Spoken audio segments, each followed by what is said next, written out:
He's the former president and publisher of the Sun Herald, and now he's on the radio.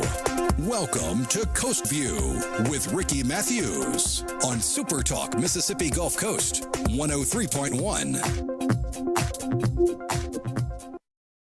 Welcome to Coast View, the show that celebrates the men and women who are making coastal Mississippi a better place to live, work, and play. We've got a great show today. In the first segment, we're going to be talking with Glen, the Superintendent of Schools for the Gulfport School System. And in the second segment, we're going to have part number one of my conversation with Julian Rankin, who is the Executive Director for the Walter Anderson Museum, a bright, young, and talented man who's got some very interesting stories to tell. I look forward to having that conversation with him. Hey, before I move to Glen, I want to share something with you. There was a terrific column by Peggy Noonan in the Wall Street Journal over the weekend. And essentially she said what I've been saying on the show. In her words, she says there's a growing sense we have to find a way to live with this thing. In other words, live with COVID-19. We got to manage it the best we can. And then what she says is muddle through it. And that's true. I mean, it's basically a situation where we've got to muddle through a situation that's difficult. We know what the tools are. Unfortunately, we don't have a vaccine, so we've got masks and social distancing, hand washing, protecting the vulnerable. We know those tools are the ones that we've got to use at this point. But she goes on to say that there is a class element in the public debate, and she says essentially that this has got to stop. She says on one side of this, you've got people who want to start the economy. On the other side, you've got people who are just wanting to sort of lock down. And so you've got the lockdown folks and you got these folks on the other side who are pushing back. She mentions a couple of books, but one of the books she talks about is one that was written by Michael Glen, and it's called The New Class War. And he refers to the overclass, which is these are really highly educated people who have a lot of influence on managers and leaders of the important institutions in America. It might be hospitals, could be some of the major companies, it could be state houses like our elected officials. So you have them on one side, and then you've got normal people, as she points out, who are not connected to these professional and social lines and to the power structure, so to speak. These are service workers, small business owners, and others. These are the ones who have skin in the game. These are the ones who either lost their jobs or whose businesses are on the edge. And essentially, we're in a position where we've got to stop trying to pit these groups against each other. We're in a moment in our history where I think a lot of people understood we needed a lockdown because we needed to understand what we were up against. But now that we understand it, and now that we know that these tools that we can deploy can help minimize at least the spread to some extent of this disease, and the fact that disease is not going anywhere anytime soon until we get a vaccine, we've got to learn to live with it. And as she points out, muddle through it. But at the end of the day, there's not any easy trade-offs. This is a messy situation. There are only complex trade-offs, and there literally are no perfect answers. I want you to notice something, that when mostly because I'm from media and I don't want to make it look like I believe that all media is taking this point of view. But when the mostly New York-led elite media organizations, I want you to look at the approach that a lot of them are taking. They're creating, in my view, the political division, or the division just in general that we're seeing at a time when we ought to be unified. I've talked about Matthew McConaughey's public service announcement effort to say, let's don't fight two wars, one against each other, and then this other one over here against the disease. I think there's also an anti-Trump agenda-driven journalism that's also part of this. And the bottom line is, in some ways, Trump might have been right that we can't let the cure be worse than the problem itself. And at the end of the day, I think too many Americans didn't have a voice. I think their voices are beginning to be heard now, and that most people, I won't say most people because not everyone believes this. Most people are doing their part. They're using these tools that we know about, social distancing, et cetera. And they're being responsible. But here's one thing I continue to say on this show, that here in coastal Mississippi, with tourism being our number 2 industry, that the message must be sent to the rest of the world that this is a safe place to visit, that this community gets it. So if you've been reluctant to practice using these tools, social distancing, face masks when you're in public, protecting the vulnerable. Please play your part, because all it's going to take is one outbreak and it's going to set us back. So think about it. I thought that piece was really good. We ought to be unified. It's a time for us to be unified. So now let's turn to Glen East. I've known Glen for many years. He's got a reputation as being an innovative educator. He was doing a lot of amazing stuff prior to the COVID-19 situation hit, and he's going to tell us a little bit about what was happening before the virus, and then sort of where they are today as we've all sort of come to grips with this new monster that we're all dealing with. Glen, how are you doing this morning? Doing great, Ricky. Glad to see you. Glad to be on today. It's a wonderful day in Gulfport, Mississippi. It's good to see you too, man. So, I want to congratulate you on all your accomplishments. You've done a really great job as the superintendent there in Gulfport. And I mentioned to you before the show when I talked to Wayne Rodolphich over in Pascagoula Gaucher School District, and then with Mary Graham from Mississippi Gulf Coast Community College, and with Mayor Billy Hughes. Inevitably, when education comes up, your name comes up. So you've got a terrific reputation, and you've earned it. So why don't we do this? I mean, first of all, just in general, it's a strange moment we're in, isn't it? Yeah, very much so. Very much so. A lot of learning going on right now. A lot of doing things differently and perfecting things on a day-by-day basis. It's so fluid. So what happens on Monday may be totally different on Tuesday. But we're having fun trying to battle through a tough situation.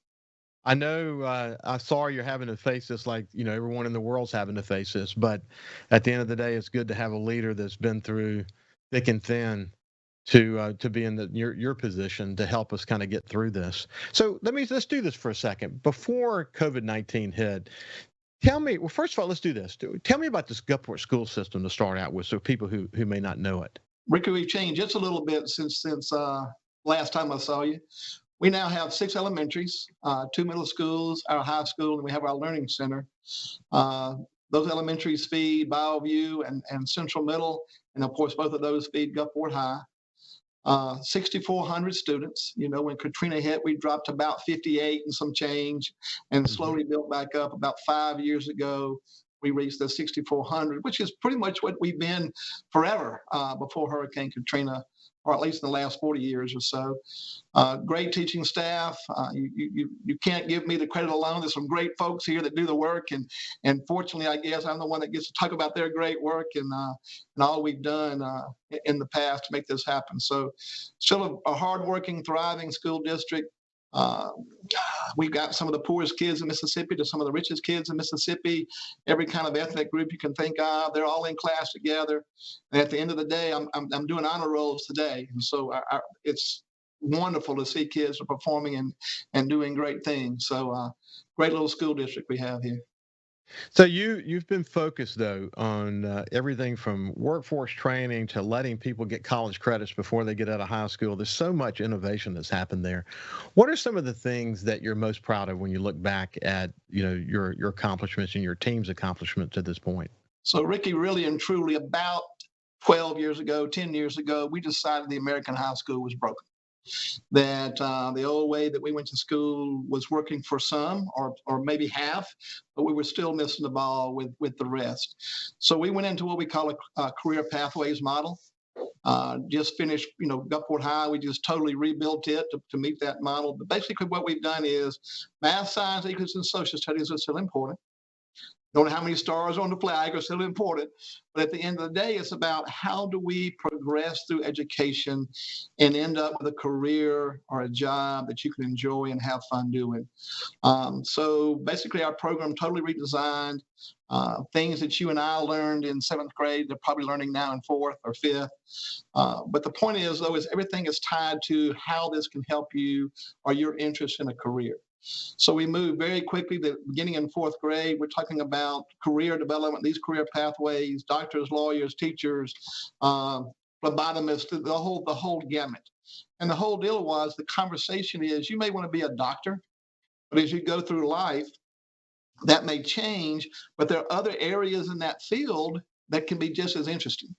So we begin in fourth grade with goal setting and career development and talking about, if you're going to be a lawyer, being able to speak correctly is pretty important. And an F on a report card in English may not get you there in fourth grade. So you got to start making some changes.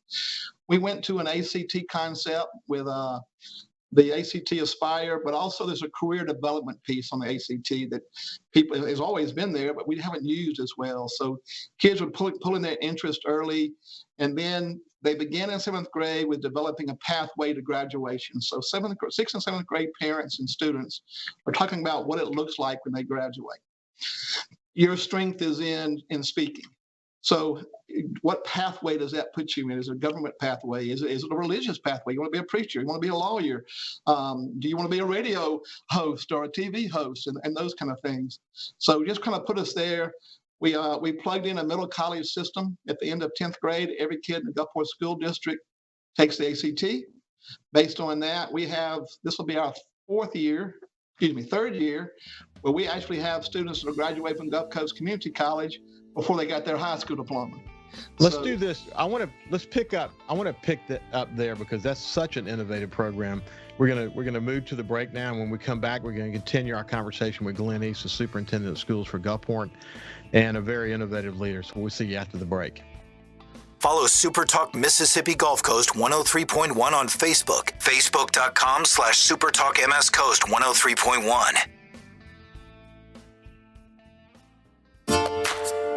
Talking to the people that help make the coast such a unique place to live. This is Coast View with Ricky Mathews on SuperTalk Mississippi Gulf Coast 103.1.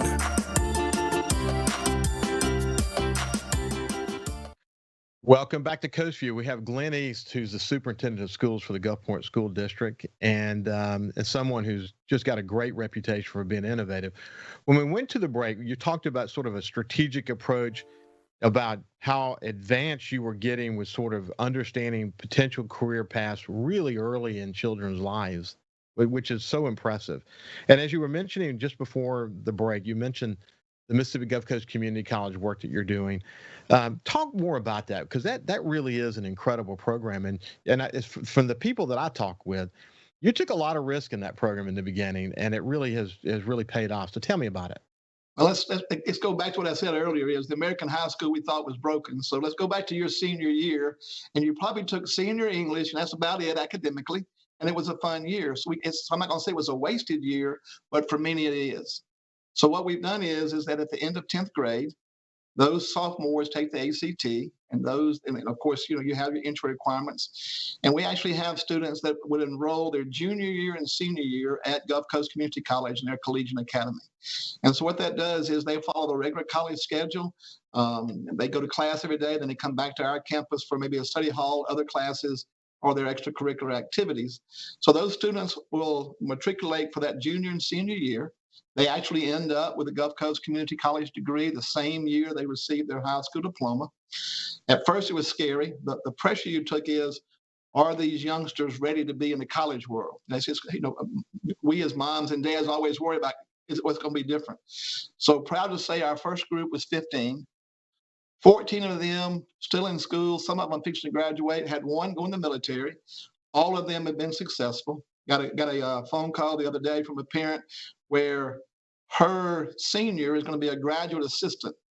Now, remember now, she's only been there 2 years, but she's going to be a graduate assistant for master's level classes as she goes in the next fall. So for that group of kids who wanted to get out of the regular high school environment and play school differently, very successful. So we're in our third year of doing that. At the end of this term, which is ending right now for Gulf Coast, we'll have had 80 kids that have gone through this program or are in the program right now, graduating and going off. And right now, knock on wood, we're 100% success rate of them staying in school and going off to college and being successful. That's awesome, Glenn. You can go back to my conversation with Mary Graham. First of all, right off the bat, you've got her leader who is wonderful to collaborate with, and I know you and she have formed a terrific partnership. And you're really focused on looking externally into the community to see how your educational efforts can connect with the community and what the opportunities are for students, et cetera. And then in Mississippi, we've got one of the best, community college systems in the country, and Gulf Coast Community College happens to be one of the best community college systems in Mississippi. So, which obviously makes it one of the top in the United States. No doubt, we could not have done this without Mary Graham and Jonathan Woodward and that team at Gulf Coast.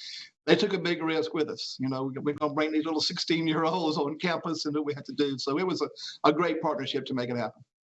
So we just before we moved to COVID, what's something you were working on before the COVID hit that you feel really proud of? So this school term, we actually, Gaston Point Elementary School, we closed because of numbers, and we reconditioned that school, so to speak. So right now, we offer a senior level class with Ingalls, and they were going through that class, learning to become ship builders and sheet metal workers. And about 7 of those kids, in fact, will graduate from that class and end up on the Ingalls plant. That was also morphing into Mississippi Power Company doing the same thing with linemen and electrical. And then we also were going in with First Student, which is a transportation group, doing logistics and transportation, and also have some other plans there. So this was our first year to begin with Ingalls. Next year, we're going to grow into the Power 1, Power 2, and then the logistics piece. And then COVID hit and didn't slow it down. We're still working. Those kids are still graduating and going to move forward. But that was our latest accomplishment that was really meeting the needs of students to walk across the stage and into a job, into that job. So you had 50 kids going to college and those kids walking into a job. And that's really what education and the career development's about. What's so exciting about this evolution that has occurred, whether I'm talking with an economic development person or a CEO or someone in education, there's this growing realization that it is not necessary for every kid to go to a 4-year university. I mean, some may decide to go in a trade direction and actually make a hell of a good living coming out of that, and be able to do that for the rest of their lives and support a family and be involved in the community. It's really cool to see the amount of alignment around job skills and job skill development. It's just incredible. So you said that every day is a new day these days. But there was a point when you realized, Lord, the world is going to change pretty radically here. Tell me about going through that process in your head. Ricky, you began to read the tea leaves in the news coming across the Pacific and hitting the country, and then you had all of the cruise ships and stuff. So all that's beginning to weigh on your mind of how big this thing can really become. But I guess it really knocked you between the eyes on March 13th when the governor said, look, we're going to stop school and begin to hunker down and take care of ourselves to keep this medical peak from overflowing our hospitals and taking care of ourselves. We began immediately. We were fortunately in Gulfport that we have a Google platform in our classes that we immediately were able to put out into homes. So the majority of our kids, not all, but the majority of our kids were able to begin to move to that Google platform. And so that moment when he closed schools, and you know me from when you were here, I was the last one to close schools for anything. But that moment that it kind of became reality hit us. And the difference is that moment brought me memories of Katrina. Mm-hmm. So you think you have a base to work from, Katrina. And we did, but we don't. This thing is so fluid. So, when Katrina ended and you knew you had to rebuild, well, this thing is so fluid. So that moment in time when you realize that your past experience is going to help you, but not be the end all, you're going to have to adjust on a daily basis, was what really, really became the shocker, I guess, for all of us. I've often described it as a hurricane where the eye is still sitting on top of us. We're marshaling our resources, but we really don't know what's on the other side of this yet, and it could last for a long time. So I think that the sort of our bodily reaction to a disaster, the resiliency that I often talk about, that's part of our DNA. That's what's similar. That we're willing and ready to tackle the moment because we've been there before. We know what that looks like. It's different. It's definitely different. It's not unlike anything we've ever experienced before. But I think to some extent we have an advantage because we've had to face the worst natural disaster in American history before. We know what it feels like to have to dig deep and to have to plan and have to be smart about how we respond. Those things are similar. And it also ties into some of the decisions we make. we're grading our work. Those Yeah. students are getting a grade, and they're going through, and that's the resiliency piece. That's how you teach resiliency. That you're still Yeah. really accountable for what you have to do on a daily basis. So, all those kind of decisions came in. What's interesting though is I talk to a wide range of people. Whether if it's with a hospital administrator, it might be about telemedicine and what's happened with telemedicine since it started, with how people communicate with each other, how companies are doing business and having meetings through Zoom and whatever. And then you guys with distance learning, it's just revolutionized your ability to sort of keep this thing going, hasn't it? It has. It's taught us a lot. It's taught us that we had a good platform that we use daily. It's also taught us that planning virtually is probably a lot more difficult than planning for actual classroom time. It's taught us that we got a group of students that do not have access. We knew we did, and there's actually fewer than we thought, but still getting them that access has been something that we're having to work through. And as soon as I'm through with your show this morning, go over to work on that piece for next year. But so it has taught us a lot of things we're doing. And I'm going to tell you this, though. It's taught teachers they can do it, but it is tough. It is harder to do that on a computer or a program like we're doing now than it is face to face. And so that's the issue we're talking about now. My daughter is a teacher, and one of the things that that parents say to her is, "Wow, I have a tremendous appreciation for you." Maybe in some cases they just took it for granted. It's not that they didn't appreciate, but they just took it for granted. But the role that parents play. And in some kids' lives, they may come from a single family, a single parent household. They may not even live with their parents, or both of their parents may work. There's all kinds of challenges that families have in the midst of this situation that we're facing today, and it really just increases the amount of educational risk. Might be the word that I would use. It's just a difficult situation, isn't it? It is. I think also one of the things we've learned is we need to tell parents they don't have to teach school, that we'll do that part eventually. But the point is, parents do need some things to draw back on. And one of the things that we've done is we've created a parent book of things they can do to help their children. And it's not teaching school. I bet you your mom made you cook brownies or biscuits, and she sat beside you and told you how to do that and teach you how to do that. Or you played the ABC game in the car. So we put together a gigantic book for parents to use going forward, not to teach school, but to do things at home to help them out. I'm sure you've done a lot more. What we're going to do, as I said to you offline, I'll have you back in a couple of weeks. We'll stay in touch with you. I want you to be able to talk directly to the parents who are in the midst of all of this. Some are a lot more aware of the educational process than maybe they were before. But I really appreciate your leadership. It's been good reconnecting with you. It's been a long time since we've had a conversation. Look forward to talking to you soon. Thank you. Okay, buddy. Take care. Subscribe for free to the Coast View podcast on iTunes, Google Podcasts, Spotify, or wherever you get your podcasts.